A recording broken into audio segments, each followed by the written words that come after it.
Здравствуйте! Сегодня, в преддверии 75-летия победы советского народа во Второй мировой войне 1941-1945 года, я хочу рассказать о том вкладе, который внес Восточный Казахстан в великую победу над фашистской Германией. Рассказать, какой ценой наши земляки ковали победу. Накануне Великой Отечественной войны на территории Восточно-Казахстанской области имелось более 150 промышленных предприятий, в том числе такие крупные объекты металлургического производства, как Лениногорский свинцовый и Иртышский медиплавильные заводы, Лениногорский сокольный, Зырянский, Белоусовские рудники, Лениногорские и Зыряновские обогатительные фабрики. В Семипалатинске работали предприятия легкой и пищевой промышленности, мясоконсервный комбинат, фабрика первичной обработки шерсти, кожевенно-шубные комбинаты. В связи с захватом немецко-фашистскими войсками ряда жизненно важных экономических районов страны неизмеримо возросло значение тыловых областей и республик. Война потребовала перестройки работы промышленности и сельского хозяйства на военный лад. Казахстан оказался одним из главных районов, где было решено размещать предприятия, перебазированные из западных регионов страны. С осени 1941 года в Восточный Казахстан начали прибывать эвакуированные предприятия и учреждения. В Палатинск прибыли Осташковский кожевенный завод, Киевская и Азовская обувные фабрики, а также швейные фабрики из Харькова и Донбасса и Киевский химико-фармацевтический завод.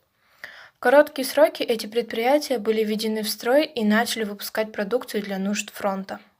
Кроме восстановления эвакуированных заводов и фабрик, строились новые промышленные предприятия и расширялись существующие. Продолжалось строительство Усть-Каменогорской ГЭС. Благодаря героическим усилиям тружеников тыла, природные богатства Рудного Алтая были поставлены на службу фронту.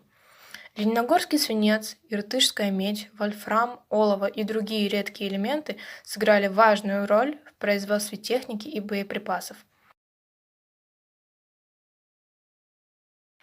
В 1942 году на базе механических мастерских Лениногорского свинцового завода был создан цех по производству боеприпасов и освоен выпуск 76 мм снарядов. За период с 1941 по 1945 год лениногорцы выплавили почти 110 тысяч тонн свинца. Медицинские работники Восточного Казахстана принимали активное участие в лечении раненых и больных воинов Красной Армии. В 1941-1942 году на территории области были развернуты 17 госпиталей. Под госпитали отводились наиболее приспособленные здания. В трудных условиях войны медицинские работники сумели организовать бесперебойное медицинское обслуживание раненых воинов, а также поддержать санитарное благополучие тыла. Казахстанцы героически трудились как в промышленности, так и в сельском хозяйстве. Проявляя патриотизм и организованность в тылу, они внесли достойный вклад в общее дело борьбы с врагом. Более 72 тысяч наших земляков награждены медалью за доблестный труд в Великой Отечественной войне. На фронтах Великой Отечественной войны воевало 182 604 восточноказахстанца.